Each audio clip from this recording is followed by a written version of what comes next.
9:03. You guys hear me okay? It's 9:03. And I'm going to call this meeting of the Planning Commission to order. First established that we have a quorum. We have 5 members here today, which meets the quorum requirements. First item is the consent agenda. The commission may request for a consent agenda item to be moved to the regular agenda for presentation and public comment. Otherwise, the consent agenda will be considered in one vote. All items on the consent agenda have been recommended for approval by staff with no opposition received to date.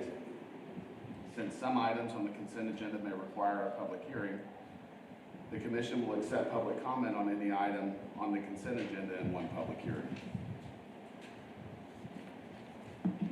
Make a motion to approve.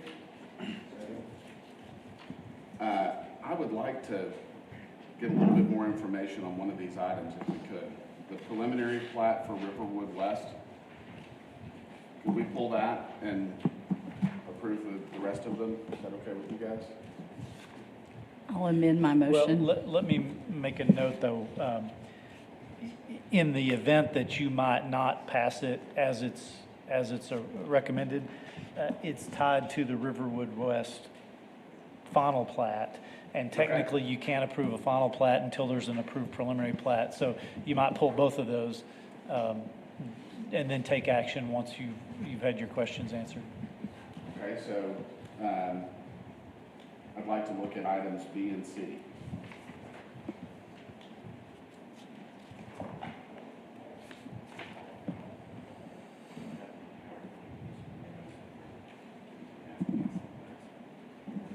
Okay.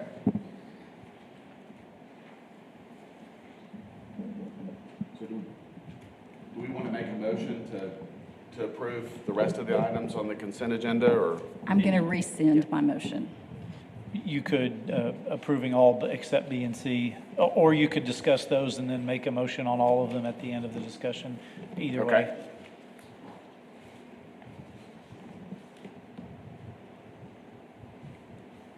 Do we have any additional information on the Riverwood West plat besides these memos?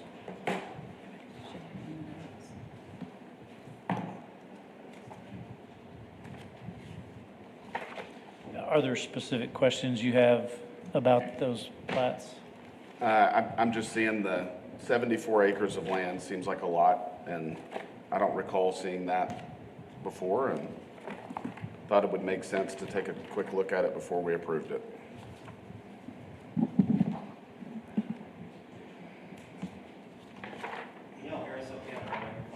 Can you hear you, Yes. but not Kyle? No. Can you hear me now? No. Yes.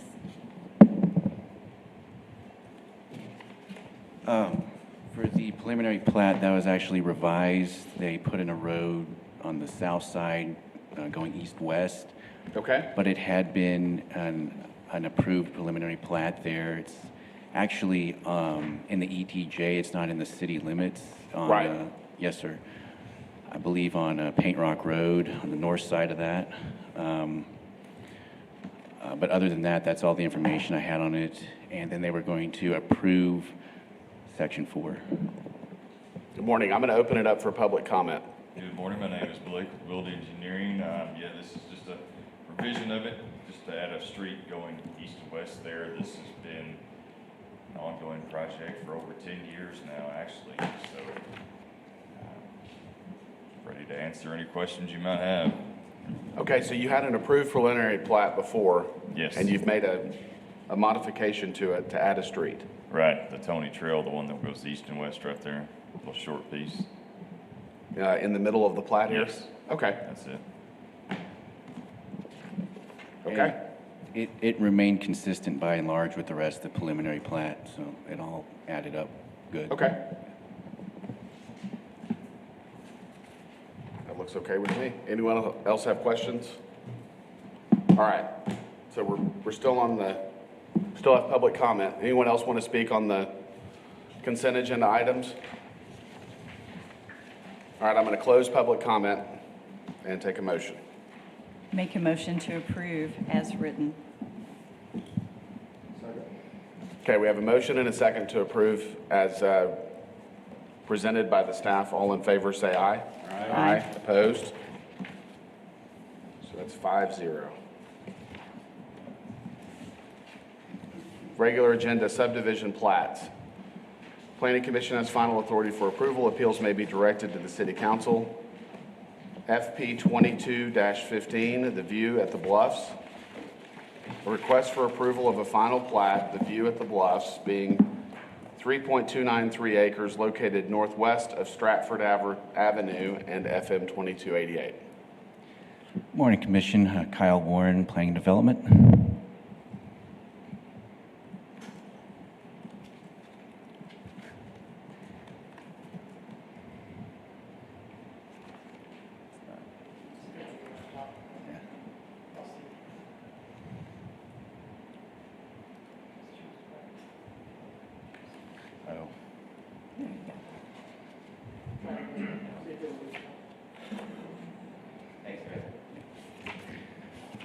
So this is the first replat, The View at the Bluffs. It's 3.293 acres. Like Sheriff Stribling says, near the intersection of Stratford Avenue and FM 2288. District 6, Larry Miller in the Bluffs neighborhood. And this is the aerial image to the left. And this is an image of the plat, or the replat. And though they're not requesting any variances, it was kind of an odd duck in the sense that the connectivity, well, I can't point to it right now, it's out of juice, but on this side of the plat to Stratford Avenue was kind of in question. It just abuts to some right-of-way on Skyview Lane. And we did talk to the applicant. They said they will show connectivity to Stratford, but as it stands, this was the replat we were given to show.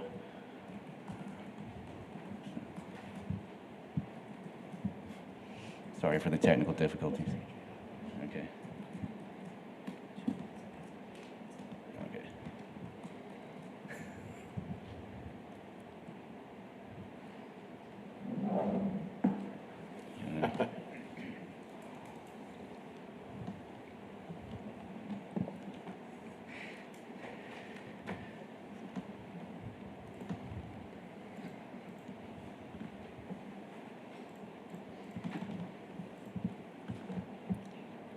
So it looks like this site, or this tract is oriented north and south, is that? That's correct. This is actually tilted. That's So looking more or the less east. connectivity you were alluding to was on the southern end? Correct. Okay. On Stratford Avenue. Does that road exist? Yes, sir. And I think one of the issues the applicant had talked about was this drainage easement that kind of goes around the entire plat from the north side down to the south. Like I said, I wish I could point to it right now. But it's just the fact that the plat kind of cuts off before you see the connectivity, and I was going to get to that, but it's a Monday right now.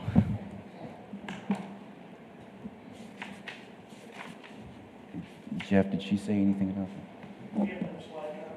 Yeah, I've got two more. I think so far, so good.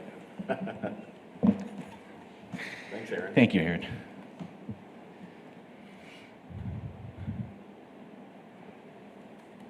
And our recommendation is to approve the first replat of View at the Bluffs, being 3.293 acres with 6 conditions of approval. Aaron, if you will, thank you. Just some typical conditions. Really, it's 6 that was the big one, just the revised plat that indicates Skyview Lane, which is that north-south road that's going to connect directly to Stratford Avenue. That's kind of vague on that replat. The rest are just standard plat conditions that you can read. But really, that's the reason why we brought this one for presentation, just because it was odd in its connectivity to the south. Otherwise, we would have just put it on consent, but we wanted to show this to commission. And I know Erica's here to talk about it if you had any questions for her, or if you have any questions for me right now. Anyone have questions for the staff? Okay, we're going to open it up for public comment.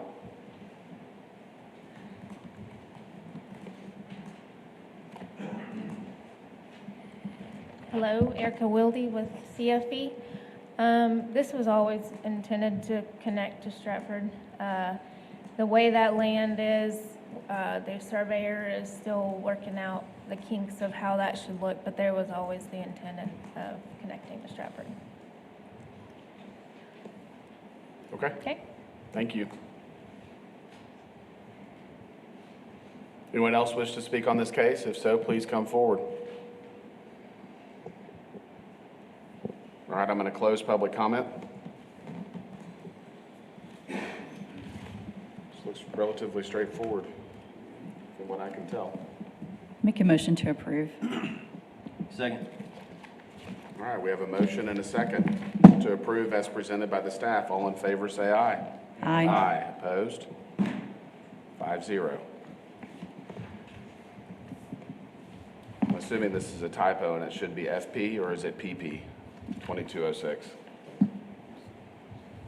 Preliminary, oh, it's preliminary plat, excuse me. It's not a final plat. Preliminary plat of the Wall Volunteer Fire Department, a request for approval of a preliminary plat of Wall Volunteer Fire Department being 32.151 acres, located northwest of US 87 and FM 1223, and a variance from Chapter 9-2B of the subdivision ordinance to allow a block length to exceed 2,200 feet in a residential area.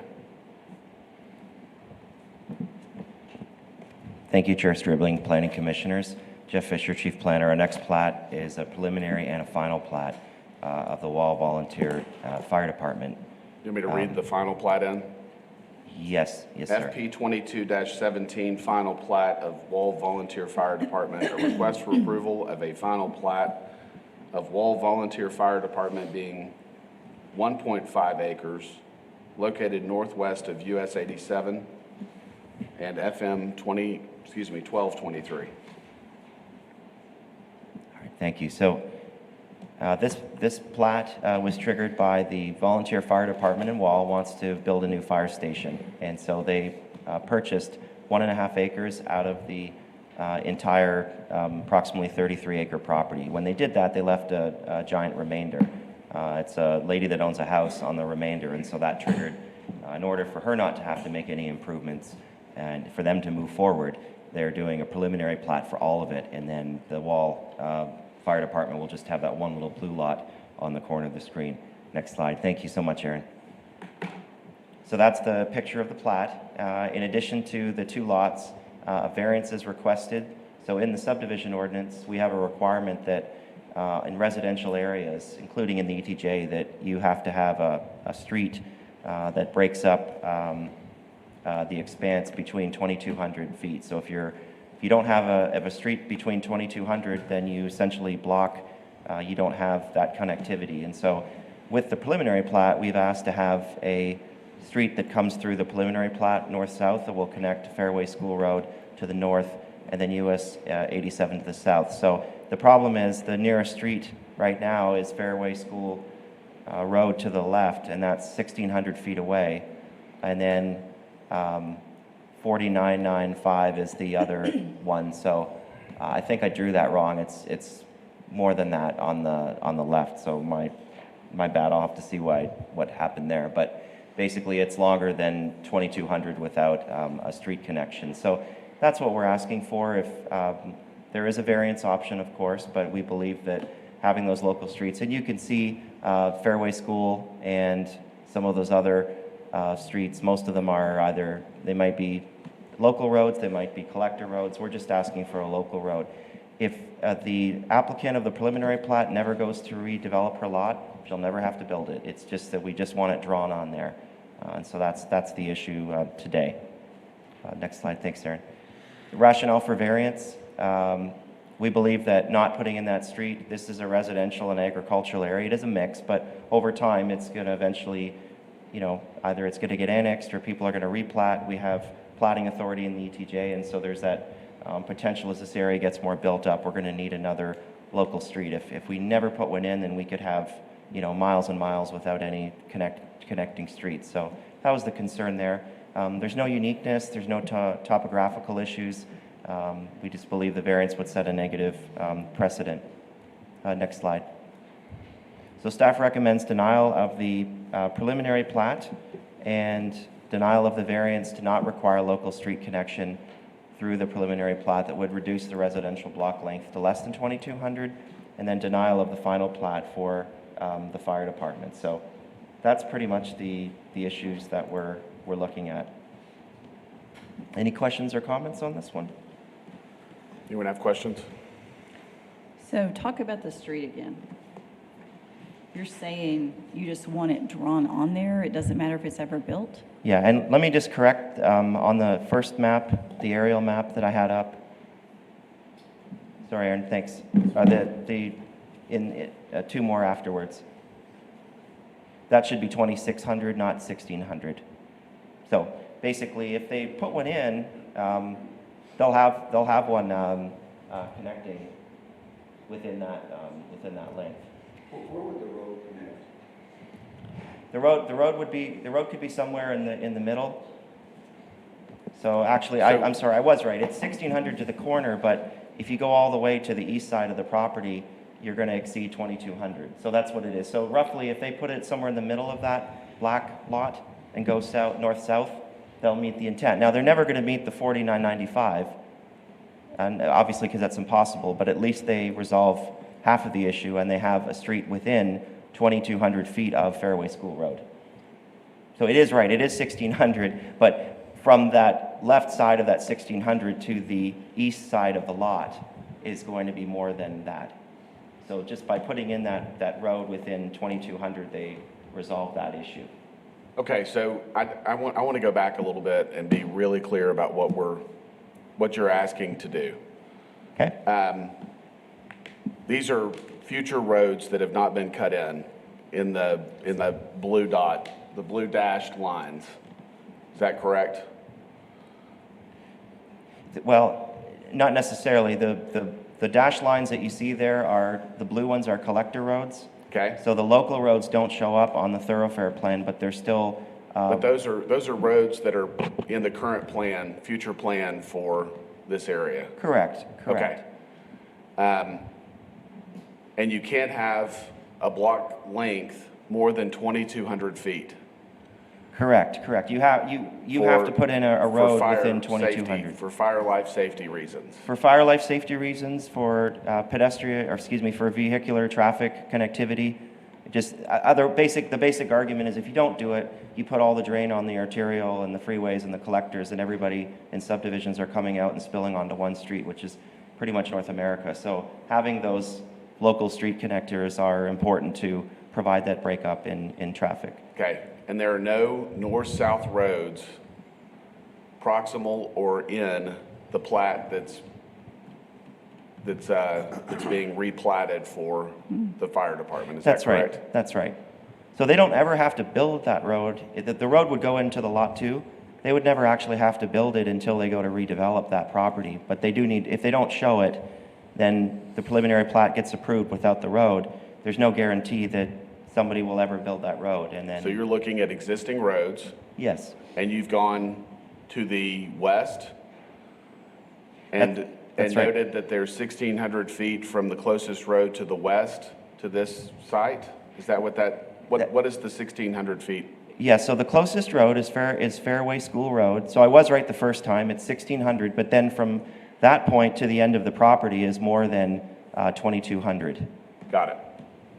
And it's almost 5,000 feet from the eastern boundary of this property to the next road that exists. To FM 1223, correct. So they're never going to meet that one, which Right. they can't. So the intent of the ordinance is to meet the standard where you can meet the standard. So then the property to the east would be the one that would, if they go to redevelop, they would have to build a road at some point. Probably logical would be to have those blue dash lines connect at some point, would be my thoughts. So if they go to redevelop the remainder, wouldn't they come back with a new plat, preliminary plat? I mean, presumably they'd be carving it up into But lots. it would be a final plat, or would it be a new preliminary plat? Well, Or could Yeah, it so be either? if they stay the way they are, they're good. If they come back and, because they're in the ETJ, there's no zoning.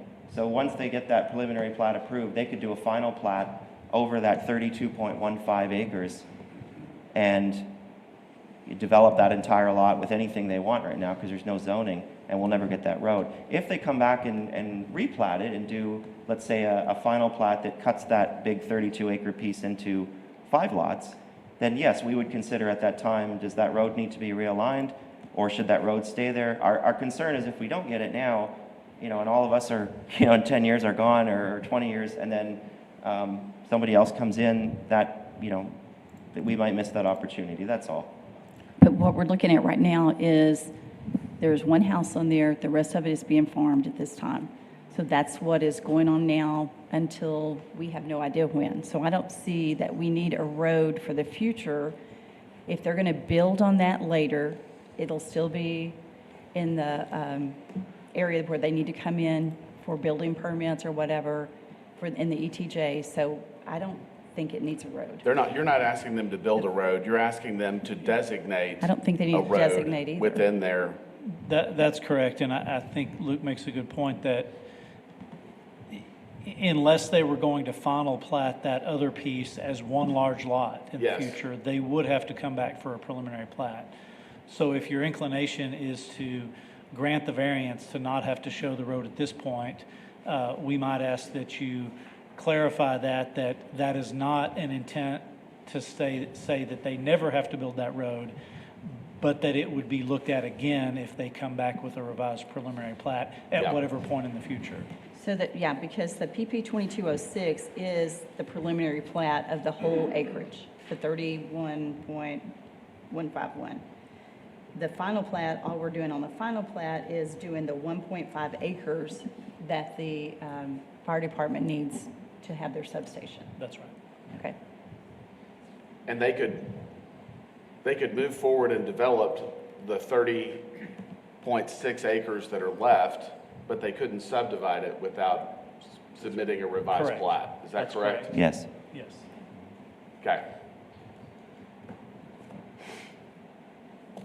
Okay, thank you, Jeff. We're going to open it up for public comment. Anyone wishing to speak, please state your name and address or single member district. Good morning. Charles Michael Davis. I live at 7349 South Ratliff Road. I'm here today in my capacity as Wall Volunteer Fire Department's Vice President. I have a few comments just written down on the Sure. variance. So what we're looking at here in regards to public safety, we're looking at a pretty old plan that we're basing this off of for the residential of this area. And even in 2004, it was said that this area lost 100+ residents. Now, planning thinks it's going to intensify, and I agree with them, but at what time? They're saying 10 years, 20 years when they're maybe not here, but the preliminary plat's only good for 5 years anyway.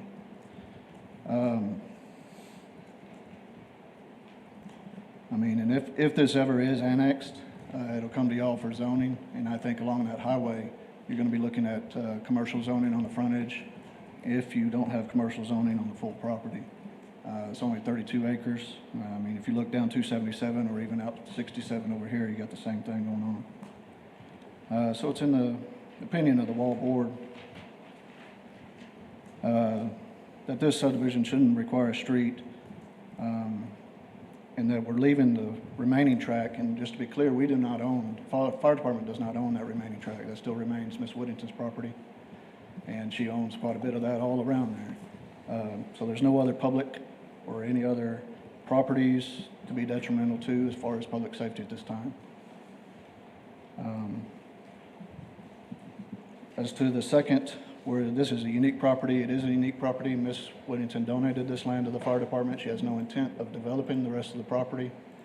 The only area that we want to develop is that lot to have it access to 87, to get good response time down 277. We've had a lot of vehicle accidents down there. It takes 15 minutes for most of us to get to Wall, another 15 minutes back to 277. This would reduce that tremendously. What we're asking here for, we're actually coming to you for a non-residential use. So to say that this is a residential area may be a little short-sighted. I mean, we're 3.5 miles from town. This side of town could certainly use a large commercial development similar to the Walmart, Sam's, all those areas on the other side of town. And those developments are probably 75 acres, so that's this area is well under what a large commercial development would be, and it's right off of the highway.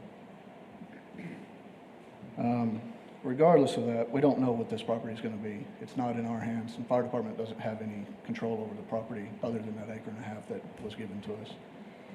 So we don't have any determination of what that's going to be in the near future, and I'd be surprised if it develops in the next 5 years, which the plat's only good for 5 years for the preliminary plat. We agree, sure, there's no physical requirements or detriments that would require us from not doing the road. The other thing going down to the ordinances, so we agree that y'all will have plenty of opportunity in future to require that the development meets all the ordinances when somebody comes back to develop it for a specific use, when somebody actually decides what they're going to do there. Requiring the road now actually gives you an opportunity to circumvent some other ordinances, such as double frontage lots or access for lots off of 87, where somebody could build a Cleachy Road off of 87 directly to a house or something like that. Both of which obviously would go against city ordinance. The other thing is we could plat this road at that 2,200 foot, and then the owner of this property could come back and do preliminary plats to divide up smaller portions, leaving out that road that's in a preliminary plat, and it still never gets built. So our request would allow the future owner of that property or the future developer of that property to decide where that road goes. The variance would not affect the land use pattern. The variance would not be detrimental to public welfare at this time. The variance would not allow any uses that are not allowed in the area. And this variance would allow Ms. Whittington to meet her goal that she wanted to accomplish, which was donating land to the fire department for public welfare, safety, and savings. She has no intention of selling or further developing the area at this time. And then I'd like to point out that the substation will save the nearby residents and Fairview School a large amount of money on their insurance costs because of the improved response time in the area. So I would like to ask that you grant the variance and not require the local street on the preliminary plat, but use this opportunity to approve the preliminary plat as shown with written provisions for future development per section 1B2 to show that all future plats and re-subdivisions will be required to satisfy the provisions of the ordinance, and follow up with approval of the final plat as presented for the Wall Fire Department. Thank you. Thank you.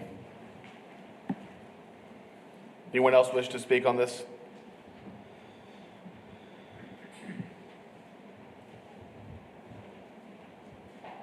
Good morning.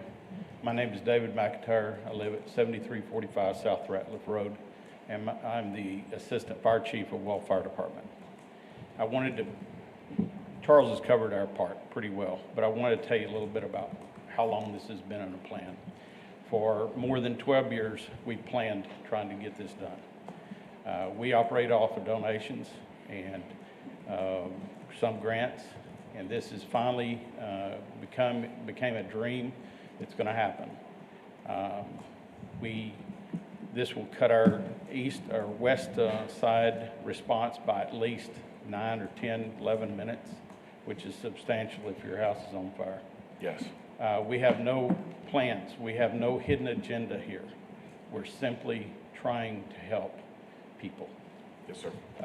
Our department, I've been a member of the Wall for since early '99, and we have responded many times to the city because we have a mutual aid agreement with the city of San Angelo, as well as Goodfellow Air Force Base, as well as 9 departments within the county, the other 9 volunteer fire departments. We have gone many miles outside the county to help people. That's what we do. We got the land finally donated after being turned down multiple times. This land is in an area that is very important to our response to the west side of our district. From east to west, we're approximately 23 miles wide. You can imagine trying to cover that. We cover 474 square miles, the largest in the district in the county. We wish to serve our customers better. We've responded in the city, just to give you an idea, because most people don't know. We've responded to wildland fires, calls for assistance for mutual aid. We've shuttled water to large fires where the hydrants were not substantial or not enough to fight those large fires. We've even hauled water to community hospital during a city main break because our tanker is aluminum and it is good for potable water. We have manned low water crossings within the city. We've never, to my knowledge, in 23 years, turned down the city for help. We are simply asking you to let us help people and to help you possibly in the future. Thank you. Thank Do you you. have any questions? No, sir. Thank you for your service. Thank you. Thank you very much. Okay, anyone else wish to speak on this? I'm going to close public comment and take a motion, or someone wants to. I want to make a motion to approve the preliminary and the final plat and to approve the variance. Vice Chair Jackson, did you want me Yes, to sir. read in the conditions first Sure. that we had? Okay. So on the preliminary plat, well, actually, I guess it depends on your motion. If you want to remove the street, then that condition number 1 would come off. Correct. So we would, as of now, depending on what your motion is, would be to illustrate the north-south local street, revise the plat. Those are, so we really give them a choice. There should just, the language should be consistent on the titles. So Whittington is the name of the owner on the large piece, and then Wall is has the 1.5, so they can call both of them Wall Volunteer Fire, or they can both call them Whittington Estates. It's totally up to them. Changing some of the title blocks on the preliminary plat. They had the title blocks for the final plat instead of the preliminary. Again, this is minor stuff that we could condition as approval, and then having a separate drawing that removes the structures, just a clean copy. And then there's just a note from 911 addressing that this is under the jurisdiction of the Concho Valley Council of Governments until it's annexed, or Okay. unless it's annexed. Okay, so we're going to get rid of number 1. I want to approve the preliminary plat and the final plat and approve the variance. Okay? So on that number 2 that you had on there, that would be just cleanup work in the office, basically. Yes. Okay. Okay, we have a motion. And we have a second. All in favor, say aye. Aye. Opposed? 5-0. Then we'll do the final plat. That what I did already. I did it all Oh, as was one it both? motion. Okay, Yes, sir. gotcha. I jumped ahead. Okay, rezonings. The City Council has final authority for approval of rezonings. Item A is Z22-12 Bentwood Enclave Court, a request for approval of a rezoning from the low-rise multifamily residential RM1 and general commercial zoning districts to the single-family residential RS1 zoning district, being 25.061 acres, located southwest of Wolf Creek Drive and Crystal Point Drive. This, like Chair Stribling said, is Z2212 Bentwood Enclave Court. It's 25.061 acres near Enclave Court and Wolf Creek Drive, which are now recently connected. Try to get this to work. There's Enclave and there's Wolf Creek, so they come down in like that now. Sorry, going like that. And one thing about this particular rezone is that there was already a final plat approved, I think, 2 years ago for residential lots, and we kind of just put the cart before the horse on this. And also no one understood why it was zoned like this in the first place, why there's a little, corner of general commercial in the northeast. But at any rate, that's what's going forward. The future land use, it's all neighborhood, it's all down by the country club, so it's congruent with that. And the black outlines are the properties that are falling within the zone change. Not all of that, as I go back, it's just this little corner here, but those 3 properties are the ones that are associated with it. And this was the notification map we sent out, 38 letters within 200 feet. And this is kind of hard to see for presentation purposes, so I did include a more viewed in or scaled in map. We did get 9 in support, none in opposition, and all 9 of those are from the Bentwood Country Club LLC. That was just property they owned in the area. Very straightforward on this one. These are the site images. As you can tell, they're already grading the land, prepping for building. This is view looking at the south and one from the north. Not really much to say for that. And the rationale is it all complied with the zoning ordinance. Had little effect to natural environment. There's actually a retention pond already there. The development pattern matches everything around it. It's surrounded by RS1, and it's compatible with the surrounding area in the sense that it's all single-family residential, and that's what it's going to. And our recommendation is to approve Z2212, and that's the zone change from the multifamily residential and general commercial zoning districts to the single-family residential zoning district. Any questions? Anyone have questions for the staff? Thank you, Kyle. Yes, sir. We're going to open it up for public comment.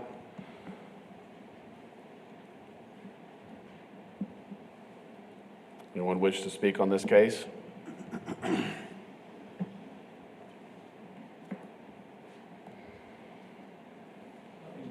Lee West. I'm the owner of 52386 property. I just really have a question. What is a buffer zone and how does it affect my property? Let the staff answer that one. Apologies. A buffer zone is just a notification area that the state makes us do when there's a rezone. So it's just 200 feet, any properties within 200 feet of the properties that are being rezoned. You get notified just to let you know, hey, there's a rezoning going on near you. It has nothing to do with your property per se, like your property itself is not being rezoned. There's no things affecting your personal property. It's just, so we send out a notification so you can analyze it and say, I'm in favor of this, I'm against it, I don't care. But we have to do that by state law. Okay, good. Thank you. I've been referred to you guys since I bought the property 5 years ago. I've been trying to get a 911 address. And I went through council of governments, got frustrated with that, waited about 3 or 4 years, tried again. Then they ended up referring me to you guys. There was some question as to whether I was trying to put a development in an 8.3 acre area. So I'm not putting a development in. I'd just like to, you know. You'd like to have an address? Yes, I'd like to have an address. Okay. Can you guys help with that? The property that you were trying to get an address, sir, was that vacant land? No, was it vacant land? Yes. It has a storage building on it. Because, yeah, normally if it's vacant or unplatted land, unless you're platting the property, you wouldn't be able to get an address. I can't get a 911 address? You can, but like if it was vacant, unplatted land, it was just a meets and bounds survey, and now you wanted to put a house or a structure on it, you would, before that could happen, you would have to subdivide the property legally. We could talk after the meeting, I guess, and find out more specifics, help you out a little bit. Well, let's do that. Okay. All right. Sure. Thank you. All right, anyone else wish to speak on this case? All right, I'm going to close public comment. Anyone wish to make a motion? Make a motion to approve as presented. Second. All right, we have a motion and a second to approve as presented. All in favor, say aye. Aye. Opposed? 5-0. Item B, Z22-13, part of 300 blocks of West Avenue A and West Avenue B. A request for approval of rezoning from the two-family residential zoning district to the low-rise multifamily residential district and general commercial zoning district, being 1.08 acres located southeast of South Cohenheim Street and West Avenue A. All right, thank you, Commission. So this case, Z2213, was triggered by an applicant who owns, I'll get a better picture in a minute, but these lots over here, there were 2 units on the property and there was a third. They went to make some adjustments on the third unit, and it was determined that the third unit wasn't legal. The zoning is RS2.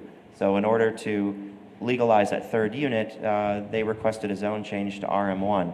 As part of that zone change, the city looked at that entire block and realized RM1 is really highest and best use for all of the properties. There was a short-term rental up here that's got several units. There are large single-family homes over here that they could also redevelop. So rather than just having one lot that's RM1, we just said, let's just do the whole block RM1. In addition to that, there's this one piece of the parking lot for Crockett Bank. Somehow it stayed zoned RS2 even though it's a commercial parking lot. So as part of that, we're cleaning that up too, rezoning that to CG to help Crockett, so that way Crockett will be entirely CG, including the parking area. The rest of this will be RM1. And just to clarify, RM1 allows single-family homes, two-family homes, twin home and zero lot line, and multifamily, so 3 or more. So this will get these guys where they want to go, it'll get Crockett where they want to go and clean up the block. So that's what we're looking at today. The future land use is downtown, and the current zoning is CG and RS2. We sent out 22 notices. I got a couple phone calls just asking for information, but nobody responded in support or opposition. So this is the plan. All of this right now is RS2. So this would go to RM1, all of the orange. And again, the 3 units is right here. This is a house, this is a house. There's 2 units there, formerly a short-term rental. The CG is the area for parking for Crockett. So pretty simple, pretty straightforward. These are looking at the pictures. So here's the third unit in question. It was in really bad shape, so they believe they moved it and then had to fix it again. Let me just go back one.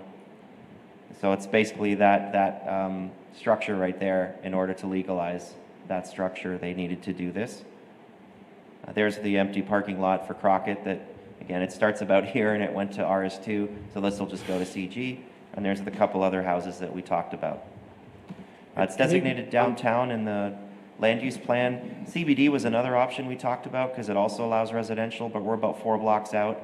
So again, the CBD, we really want to keep it going continuously. So RM1 is the fix for now. It's a great transition from the commercial corridor on Cohenheim and then the residential area to the east. So having allowance for 2-family or multifamily here is appropriate, we believe. Staff recommends approval from RS2 to RM1 on the properties in question at 0.943 acres, and then CG on just the Crockett parking lot area of 0.137 acres. Just a note that the applicants will be required to plat this property. There's a piece of it that's it's basically 1.5 lots. I know it's not the best picture there, but essentially there's a remainder over here and they want to put the accessory building on the remainder. So we've talked to them about that and we'll help them through that process if the zoning is approved. This concludes staff's presentation. Any questions or comments? I have a couple of questions. Sure. Is the applicant for the multifamily zoning, do they own all of the lots that are being rezoned? They do not. They own number 11. We did Number get a 11. call from number 5, and they were okay with it. They just wanted some information. 22 and 10 didn't call us back. Okay. And then in the photographs, 10, I believe, is a 2-story brick structure. Do you have pictures of that by chance? I think I do. That one right there. Yep. Do you know the current use of that structure? My understanding, it's single family when I did the It's research. a single-family home? Yes. Okay. But All this, right. this RM1 would essentially, they could come in and cut that up into, most of the lots, because they're small, there's a density maximum of 25 units an acre in RM1, so they could do multiple units, but they may be stuck at 3 anyway. But again, it's 3 is better than 2, as if you're looking at doing that. Okay? So Anyone Jeff- else have questions? Yeah, Jeff, changing that for these other property owners that are not aware of the change, how is that going to affect them, or will it affect them in any way? They won't lose any property rights. They'll gain more property rights, so their single-family homes are still protected. And the Concho Quarters, it used to be Concho Quarters to the north. I understand he's not using it as a short-term rental anymore, but there's still at least two legal units there, so that would still be allowed as well. So anything that's a duplex right now, including the coasters, would be allowed, and then a triplex or 3-unit building would also be allowed. So they don't lose anything by doing this. I just want to clarify, I don't know if you misspoke, but you said the people that aren't aware of this, they all did get notices in the mail. Notices in the mail, I don't know, but still, you had one person, 2 people call you. The notices in the mail are not always real, I don't know, they draw questions, so Sure. that's what I meant. Maybe they got a letter, but I don't know. I just want to make sure that they're aware of what's going on with their properties. Yeah, and we measured all the lot sizes and setbacks and everything, so everything that either meets, or if it doesn't meet, it was grandfathered, so. Thank you. All right, anyone else have questions for the staff? Thank you, Jeff. We're going to open it Thank up you. for public comment. Anyone wish to speak on this case, please come forward. State your name and address or single member district. My name is Brent Kester. I live at 11461 Twin Lakes Lane. We've owned this property for close to 15 years. It was rezoned in 2018, and we had no idea that it was rezoned. The buildings themselves were built in the 1920s, and the garage, it was a garage apartment, but I guess it was just called a garage, and it was built for a horse buggy. And so what we had done, we were trying to raise the building so it could be used as a normal garage. And in the high winds, the contractor had a problem. Nobody got hurt, and the building twisted and fell into the alley. And so the fire department was going to tear out the building, but our contractor was able to get it out of the alley and get it onto the lots. And we had made some calls, we had the setbacks, and then we all of a sudden discovered that, oh, this is an illegal unit. And so we did some more research, and we've been paying the water bill for all 3 units. And now we can actually make it all legal. Everybody can have their own addresses, and they can have their own water bills. And so we would like to make it legal, and really appreciate Mr. Fisher. He has been, I can't say enough, and I keep bragging about him to Harry Thomas and everybody else I can talk to about him. But this has really been a pleasure. We moved here from Oregon, and I have never seen city work efficiently, because I dealt with the historical district in Salem, Oregon, and it was not as pleasurable as this has been. So I don't have anything else to say, and thank you for your time. Thank you. All right, anyone else wish to speak on this case? All right, I'm going to close public comment.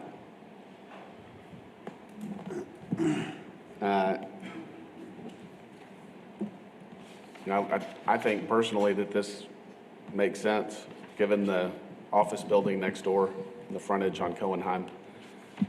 I've always thought that multifamily is a good buffer between more intense commercial development and single family. So I think this is a fit for what's proposed. Does anyone wish to make a motion or have questions? I'll move to approve. Second. Okay, we have a motion and a second to approve as presented. All in favor, say aye. Aye. Opposed? 5-0.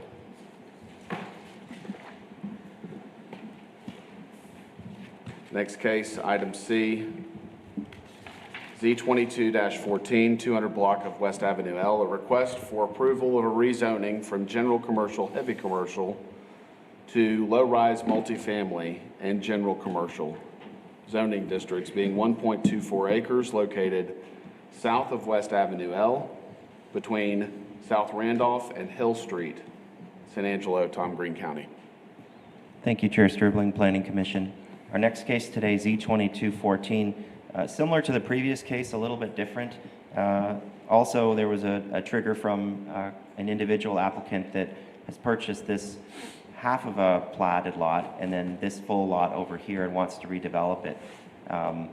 There's an existing home on this remainder lot here, which is deficient in size, and then they wanted to do 4 units up here, and they have the lot size. So what they're going to do is, if they get this zoning, they want to rezone this area from CGCH to RM1, and then split this line across. So then there'd be a rectangle here for the fourplex, and then the rectangle there would keep the existing home and make that lot sufficiently sized.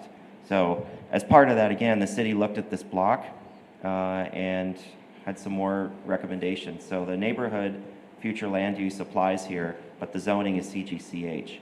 Why did that happen? Because the zoning came before our comprehensive plan in 2003. So the zoning was already CGCH, which includes that heavy commercial. We don't really want heavy commercial there because it's predominantly a residential area. So, and the fact that its neighborhood supports the RM1. So we looked at, again, this whole block. So they've only applied for these 2 lots to go to RM1. City wants to extend that RM1. We wanted to extend it all the way down here, but this owner objected. He's got 2 homes, but he wants to knock them down and turn it into commercial. So in the end, this is what we came up with. RM1 would be on these lots over here. Number 16 has objected though. And then CG over here. So the CGCH would be cleaned up. This is a restaurant, so it would stay a restaurant. These 2, 13 and 13, are homes. So these, Mr. Jacobo had talked to me last week about maybe redeveloping all of this for commercial. So this would all go to CG. The H would come out, and then all of this would be RM1. So this again would, all of these lots would allow what they want to do, protect all the single-family homes that are already there, allow them to redevelop and build a fourplex up here, keep this house the way it is. The 3 opposition letters, they didn't say much. They were just concerned. I did pass those around. Again, the one, these 2 over here are within the 200 feet, but not subject to the zoning. This one is subject to the zoning. We don't have the letters. No? Okay. No, sir. Oh, You want to start with Sam?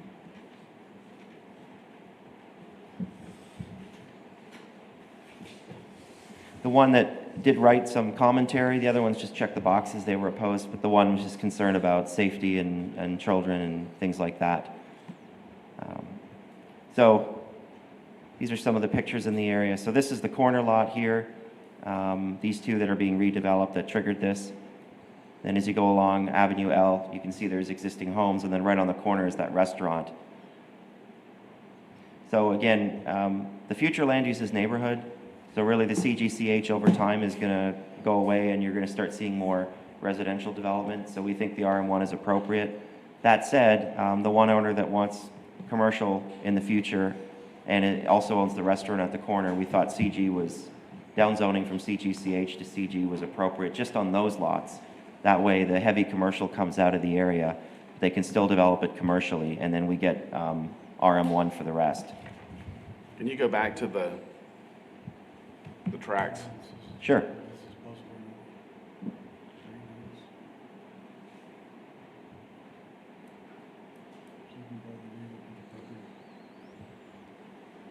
Say this again? I'm sorry. This is possible to present this right Yeah, I think so. now. Sam has, I think, comments from one of the residents that he'd like to share. Okay, sure. Sorry about that, I wasn't sure if this is possible or not, because I'm new to this, but he's saying Okay. that there's some illegal, the property was sold illegally, that they're going through a district attorney, and that they were shown short notice. A lot of the neighbors were shown short notice, and he wants to keep it, what's it called, commercial? Do you know which property is you're talking about on the 200 map? block of Avenue L, I'm sorry, I couldn't hear. 200 block of Avenue L. Okay, so maybe one of these ones over here? Yeah, he says that the residents want to keep it commercial, but they had a very short notice. The letter's on the way. Okay. So I just wasn't sure if this was able to present this, because I know the guy. He got Okay. hold of me out of the blues. Yeah, so basically, as you know, all the ones within the 200 feet, so these two over here will not be affected by the zone change. So they're just like Kyle's case, they're just within the 200-foot buffer, but they're not affected. So the only ones that are affected are in the black area over here. So all of this is CGCH. This is going to RM1, that's orange, and then the pink is going from CGCH to CG. And we pulled out these two, but we were also going to do RM1. We kept those as CG so that to accommodate this gentleman who had received the letter. So the current zoning for this is CGCH? That's correct. And what's the plan? Future land use is neighborhood. Neighborhood. Yes. Is RM1 part of neighborhood? Yes.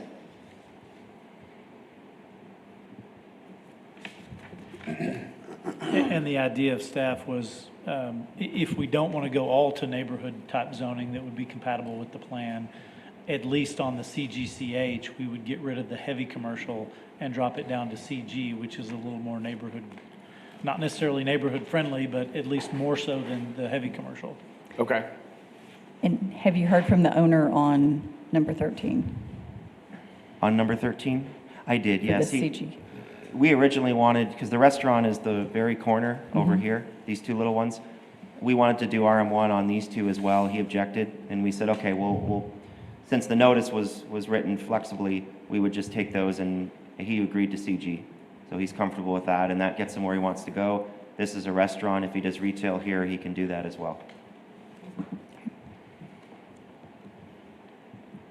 And again, just to confirm, all of the RM1, anybody that's got single-family homes do not lose their rights as single-family homeowners, because single-family is allowed in RM1. Right. So this is just giving them more flexibility if they want to turn it into two-family or even three-family in the future.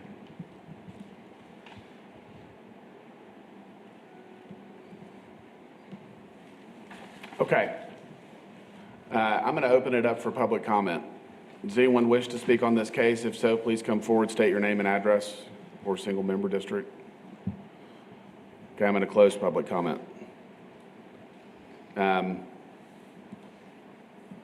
This is difficult. So we have an applicant. Is for the applicant? Yes, correct. 4 is the applicant, which triggered this, and then the city is doing the rest, 16, 17, and 13. But 16 is in opposition to having it rezoned. Yes. So the other option is the RM1 could just apply to 4. And then now the question then is, the problem is that those ones, I guess, they'd still be lawful conditional uses in the CG, but then you kind of leave that piece out. What we don't want is 16 and 17 to stay CGCH. We don't want the heavy commercial there. So I don't know if we'd be comfortable with CG on those. But again, the RM1 is actually helping them and legalizing them. The CG... Well, the problem, Jeff, is that we're rezoning property that we don't have applicants in here to object to. So there's, trying to protect property rights to an extent here. Obviously, CGCH is not a fit for this area because of its intensity. CG on that block is really not a fit for what's surrounding it. Property 8 is a multifamily apartment complex, I believe. 26 is vacant land. Is that correct? I'm sorry, I can't find that 26. Above. Straight north. Oh, yes, that's right. Are they zoned CGCH 26? I think they're actually industrial. Industrial. Yeah. Light manufacturing, ML. Yeah, and the challenge too is that we understand if we do only one lot, then you're kind of stuck with the problem of having CGCH across the street, and then you only have one lot that goes to RM1, so you're kind of singling out just that one corner. But on the other hand, I see your Chair Stribling's point too, of course, about, you know, I agree with Travis that we need to just concentrate on those 3 lots that that we have application for, number 4, and leave the others alone. so would you be open to the pink going to CG, or leave everything CGCH and then just do the RM1 on number 4? I would just do the RM1 on number 4. Let me just remind you of one more point, that when the zoning ordinance was adopted, the city council adopted a policy of CGCH was supposed to go away. We're not allowed to rezone anything to CGCH in the Right. future. And the goal was for all CGCH to be rezoned either to heavy commercial if that was appropriate, or CG if that was appropriate. So given that, I think we would strongly recommend at least just, if it's commercial now, keep it commercial, but go to the CG instead of CGCH. Obviously, that's up to you all, but this is a little bit different than some zonings because the CGCH was designated as a zoning district that was intended to go away. I know, and CGCH is very broad and not good from a land planning standpoint. Right. Do you have in opposition number 16 already? I was going to say, the problem is that we have folks that have secured their property rights with zoning in place, and what you guys have proposed to do is to basically strip some of those rights from them because someone in the block is rezoning. Did number 16 just oppose the RM, not the CG? So if 16 remains CG and we only focused on 4. That was going to be my comment, that 13, when they came in and said, hey, we don't really want to go to RM, we want to keep our commercial. So we said, okay, that's fine, we'll keep it CG. I believe that's the same circumstance that 16 is in. I don't think they would be opposed to the CG. It's the getting rid of the commercial and going to the multifamily. So the intent would to rezone 4 to the RM, and then from 16 all the way through 13, make them CG. Correct. The problem with making those CG today is that the future land use plan is neighborhood. Correct. So we're not really helping, we're not going in the direction of our future plan. If we rezone it CG, we've just stripped some of the rights from those guys for some of the more intense development. I think, but you would be going at least more in the direction. Obviously, it's not compatible with that future plan, but at least we're getting rid of the heavy commercial. And to be clear, there's no heavy commercial in that area. Right. It's just zoning. Right. And so this would at least prevent any sort of heavy commercial from going in that neighborhood.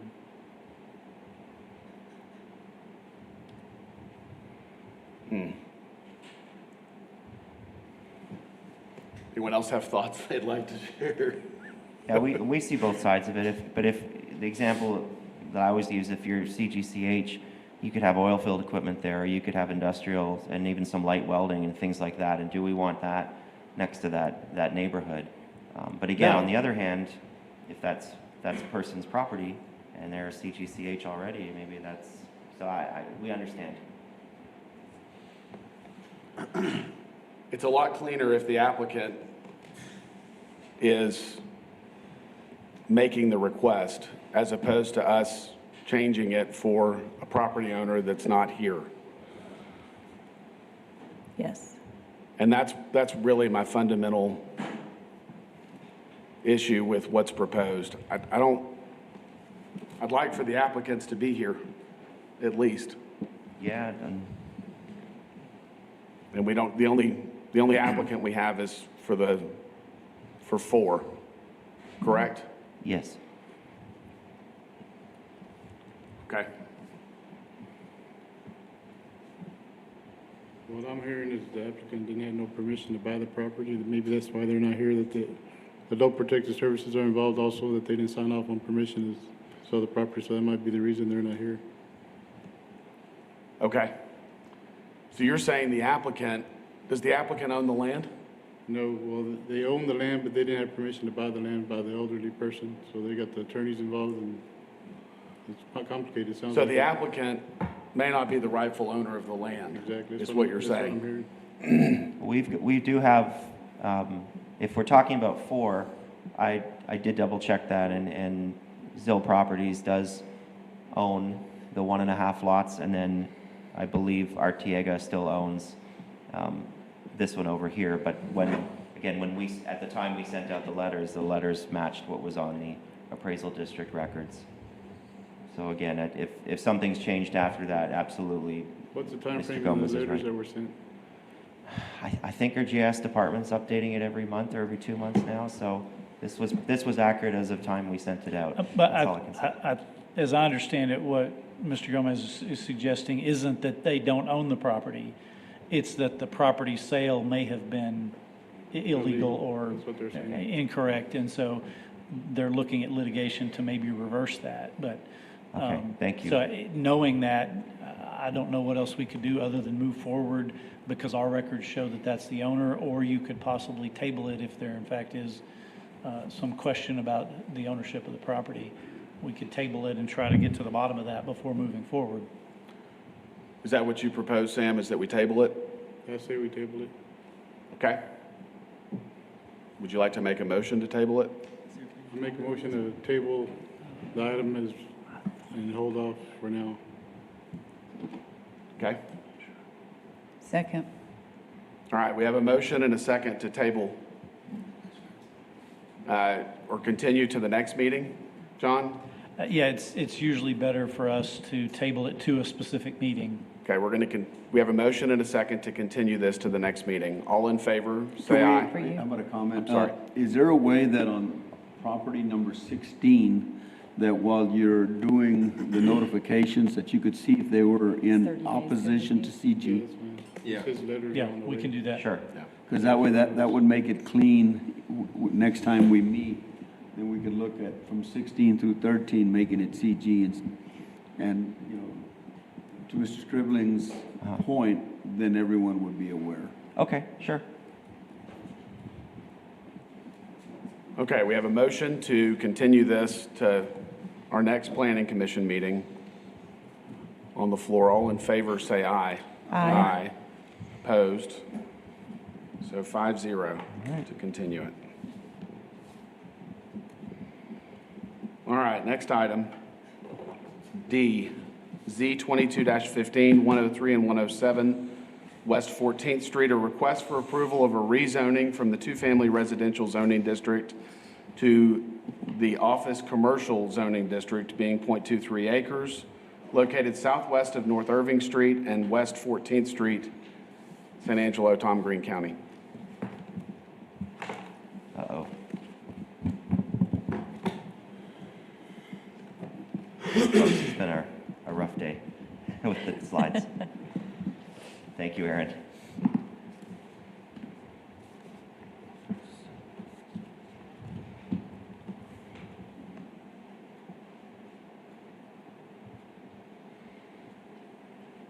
Okay.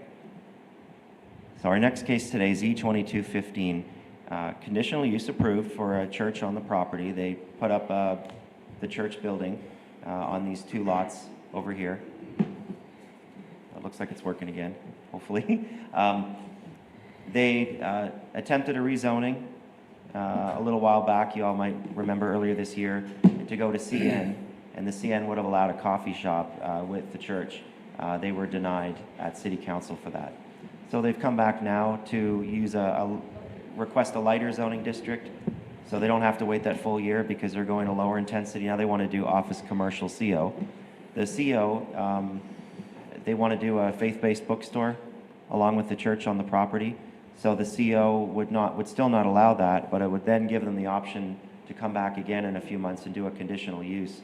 The conditional use would allow the faith-based bookstore. So the CO just protects the underlying zoning. It'll allow things like offices, dental, medical, and things like that, but not as much intensity as drive-throughs and coffee shops and things that there were some concerns about at Planning Commission and Council from you all.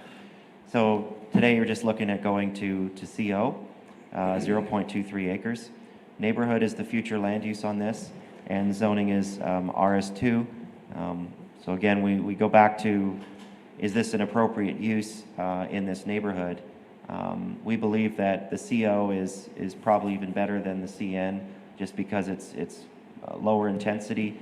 14th is a collector street, and it is on a corner lot, so the comprehensive plan does allow, in some cases, commercial or office commercial, things that would be a low-intensity commercial in neighborhoods, like a neighborhood store or a dentist office nearby, not in the middle of a block, but usually on a corner where there's a collector. So we believe that this is appropriate in this case, and less opposition than the CN. 23 notices were mailed out. We didn't receive any letters back. Again, I'll go through these quick because most of you have seen this before. This is the church right now. They've got 2 parking spaces out there. I measured last week. They could probably get about 4 or 5 more.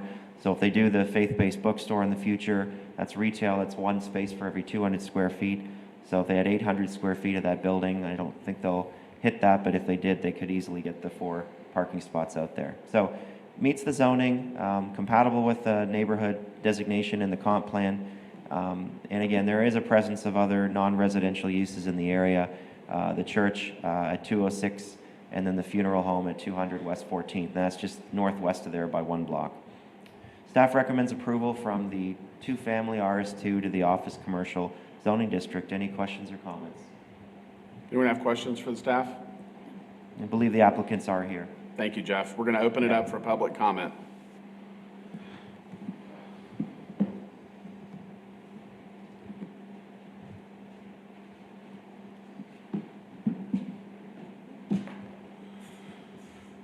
Good morning. My name is Edward Gonzalez, and this is my wife, Linda. And we're the owners of the property.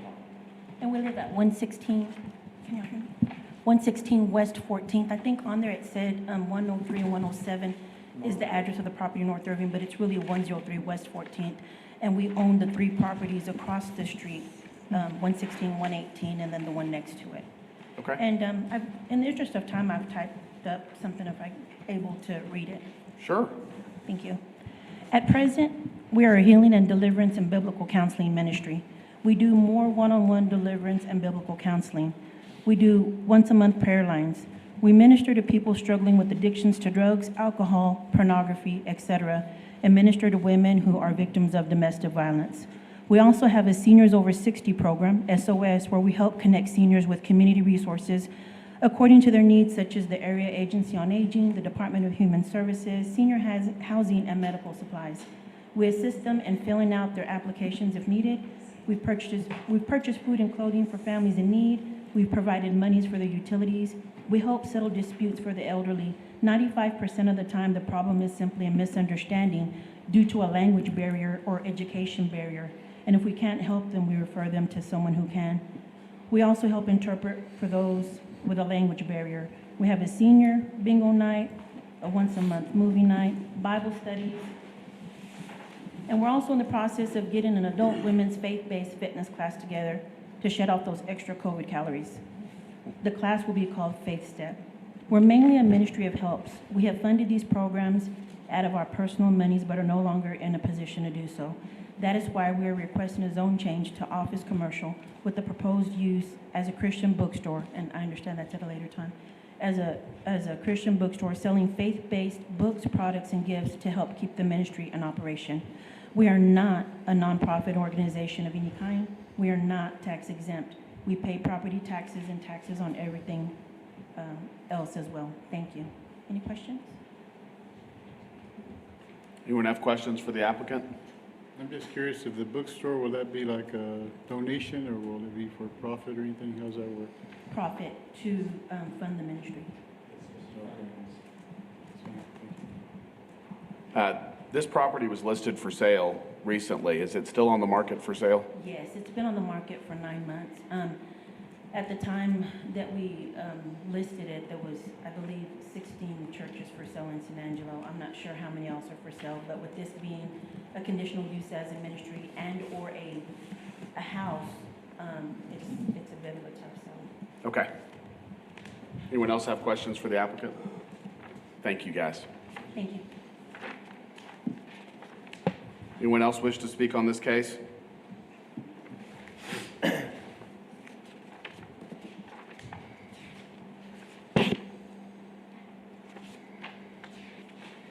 All right, I'm going to close public comment.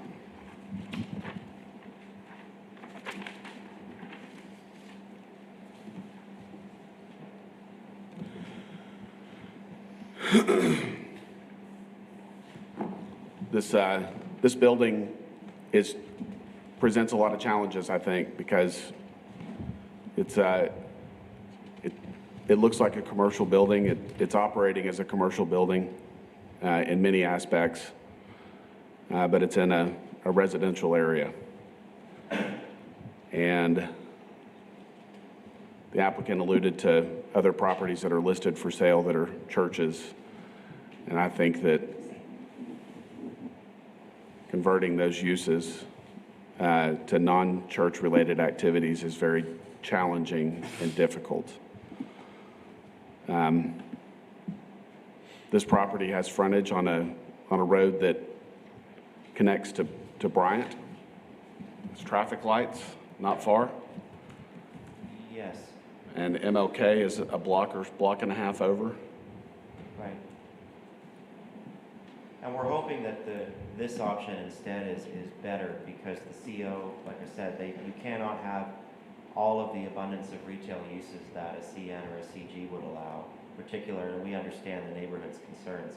So we think doing the CO with a conditional use that could put appropriate conditions on for that faith-based bookstore and still allow the church to continue would be maybe better for that neighborhood than just the opening up to all retail uses. So we understand that. This was kind of I guess maybe a compromise and something that would allow them to move forward, but still not put a strain on the traffic network as a coffee shop would.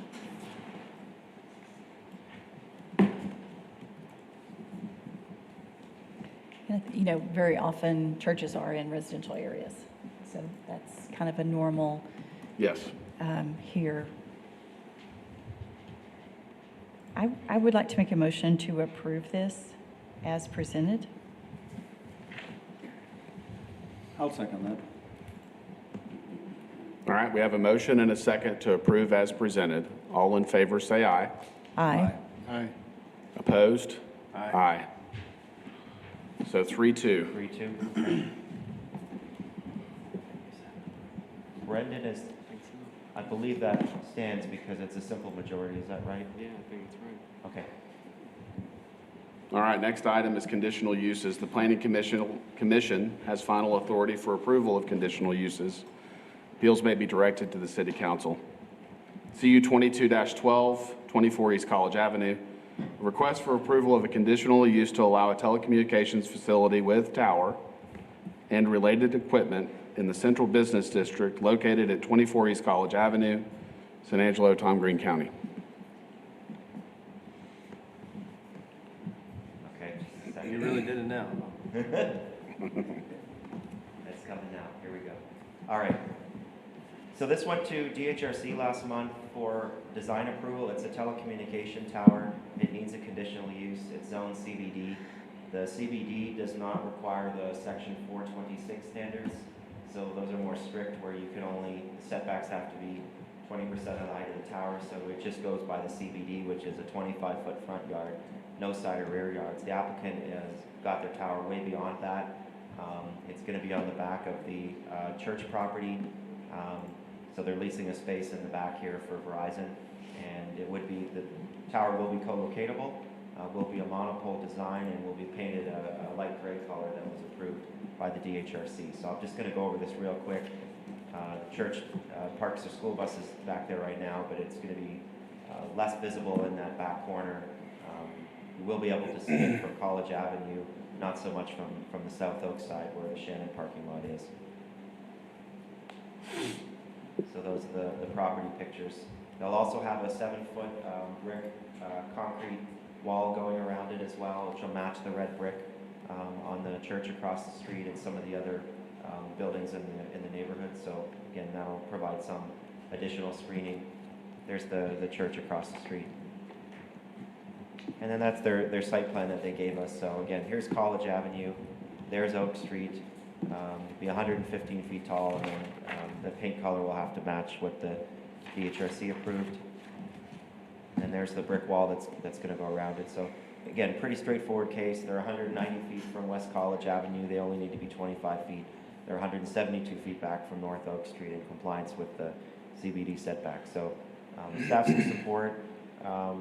6 conditions of approval are pretty standard, so no more than 1 tower on the property, 150 feet maximum. Get a building permit from permits. Any equipment or screen with the 7-foot tall wall is approved by the DHRC. Show the final latitudinal and longitudinal coordinates for GIS tracking. Tower is co-locatable, so it'll meet number 5, and then submit a Form 7460 to the FAA. That's just the standard policy to make sure that the FAA has seen it. So applicant is here, and I believe has a short PowerPoint following mine. So we can open that up for discussion, or if y'all have any questions for staff. Any questions for the staff? Thank you, Jeff. Thank you. We open it up for public comment.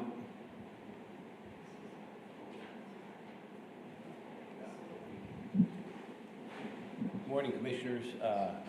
Been a while since I've been in San Angelo, so still a beautiful town. Thank you for hearing me. Real quick, I'm going to go through this without going backwards. It's been a while. I think the last one we did here was 6 years, but Verizon's really putting a lot of emphasis on San Angelo in the last decade. The situation on this one, you can see the site location very close to where we are right now, is a capacity and coverage, but it's mostly capacity. We're going to explain that in a little bit. As Jeff said, basically back in the parking lot, wall's going to match what the design committee said. They want to match the masonry wall with the church brick, so it's going to look something like that. Rather than reading this to you, basically it's the phones, the apps, the things that we're running, you guys know this, just exploding the infrastructure. So what we're doing is, there's this one over here by 67, and at that industrial complex is the closest one. You'll see it on the map. It's overloaded, and it needs some drop-off. So by putting a 110-foot monopole in this area, it's going to be able to pick and serve better. They do show, and these are things that you already know about, the telemed stuff going on. Cars that notify 911 when their airbags deploy, stuff like that. It's all over the wireless network. So here's the good stuff. Basically, red is good in-building coverage. These look like Doppler weather maps, but blue and green are not. They're in vehicle only. You can see the one we're talking about just right up here. That is a big footprint for red. And you can see most of downtown is a little bit struggling for in-building coverage. Now, I know mine's showing 2 bars in this building, but we're really looking at some areas down further closer to the river. And that's what happens when you turn this one on air. That's a big improvement in coverage, especially for 911 calls in the area. But here's the big thing also. It's going to pick up where that Highway 67 intersection 1 drops off. In other words, we're making a phone call. We're not grabbing that tower. We're going to grab this one downtown. Here's a photo sim, what we had to do for some state requirements. I think that's the Roosevelt Hotel remodel there? Yes, sir. Okay, so you can see it, barely see it in the background. I thought I circled it there. I don't even know, but you can see it right there behind the Roosevelt Hotel. Again, apps, everything running. We're doing, I don't know how many I have, 20-something things, and they're all running currently on that tower. Another one minor or major thing during COVID, it backed everything backwards. We had the downtown empty, we had the suburbs full. So now they're trying to install more in that area too because of the system. So if you have any questions, let me know. I'll be happy to answer them. We have questions? Thank you. Thank you. Anyone else wish to speak on this? All right, I'm going to close public comment. Anyone wish to make a motion? Make a motion to approve as presented. Second. All right, we have a motion and a second to approve as presented. All in favor, say aye. Aye. Aye. Opposed? 5-0. Discussion items. For information only, no action required. Z 2202, Chadburn Corridor Historic District. Do you want me to read all three of these in at the same, or? Sure. Okay. Public hearing and consideration of an ordinance to adopt a new historic district in downtown San Angelo, generally located north of the Concho River, east of North Irving Street, south of East 4th Street, and west of South Oak Street. Revisions, item B, revisions to zoning ordinance for historical properties.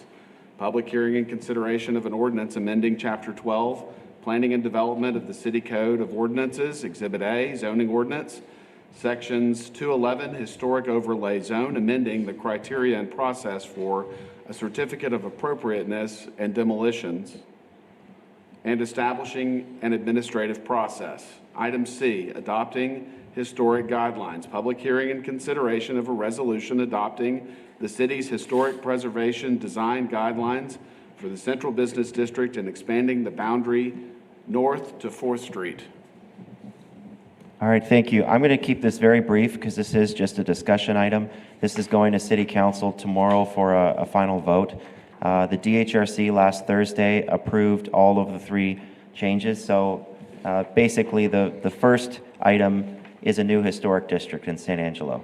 And we had originally talked about sending this back to y'all. We had this as a discussion item, if you remember, several months back. And the state law requires actually that the DHRC is the approval authority, not Planning Commission, but we still wanted you in the loop so you guys knew what was going on. Basically, all of these properties in the red, within the red that are historical, if they're in the red dots or the orange dots, that's medium and high priority, they will need a historical review called a certificate of appropriateness, and that would be reviewed by DHRC. The second item we looked at was creating an administrative process that would allow some of those minor changes to be approved by the planning director instead. And so if you're just changing the paint color on a historic building in this new district, you wouldn't have to come back to the DHRC and pay the higher fee. You could just go to the planning director and approve it. So that was one of the things that we had looked at. The third, as part of that, was to codify the process. So just to spell that out. So again, the red and the orange dots within that district will need a certificate of appropriateness. The yellow, called the lower priority, would just need a downtown overlay approval, which is what they do right now. All of these properties are downtown. The difference is the historic would be a higher standard, and that brings me to the third item, which is expanding and approving and expanding this boundary here in the blue and in the yellow. What is that? That's the Central Business District Historic Guidelines. We've had those since 2010, but we've never actually had those officially adopted by City Council. And we wanted, those are done by staff, we believe, and we're pretty providing, Chair Stribling, you had talked about that when we did this discussion item about more clarity for the public and explaining the process. So we think that those guidelines, in addition to the criteria in the zoning ordinance, would be good. So basically, number one is approving the map. Number two is changing the text of the ordinance to have that process, what can be done administratively, what can go to DHRC. And then thirdly is allowing us to review the city's historic guidelines as well. And I'll just skip ahead here. Notifications, we did get, again, this is really for council, but 144 property owners were affected. Some of them, about 30, were already historically designated, but they are in that map. But that was the total, and then we also did the 200-foot notice as well. So, of course, more responses came in. We did get 7 in support and 12 in opposition so far.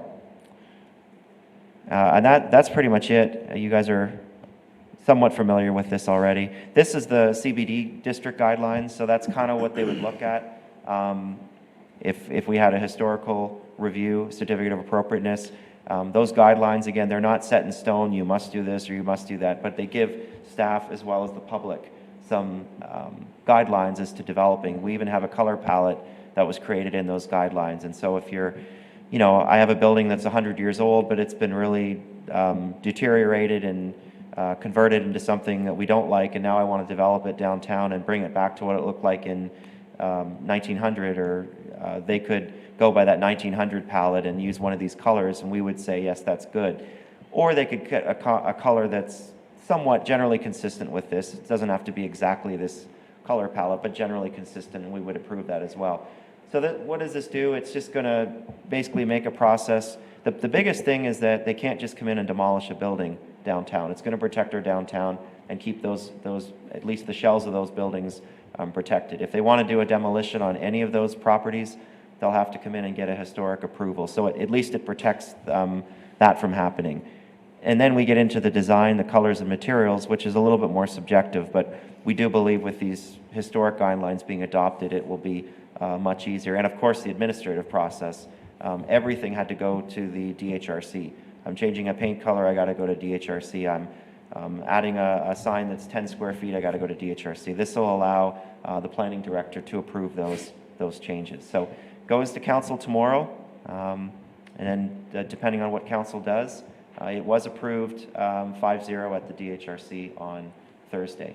So this is, again, no voting today. This is just a discussion item for anything that you wanted to add or any thoughts or. So on the administrative approval process, what if it's not approved? What if it's declined? Is there an appeal process? Does that then move to what it was, I guess, before, where they go to the DHRC? That's correct. So if it's denied by the planning director, or if the planning director, let's say it turns out to be something, it may fall within administrative, but we think it's really something that DHRC should handle, he can refer that to the DHRC. So he can either deny or refer or approve.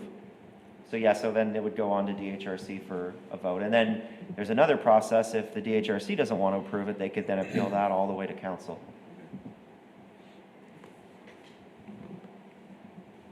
I like the direction this is headed, and we've talked about the transparency of the guidelines, and I think the more detailed you can be about what you want to see, what would be permitted downtown, the better.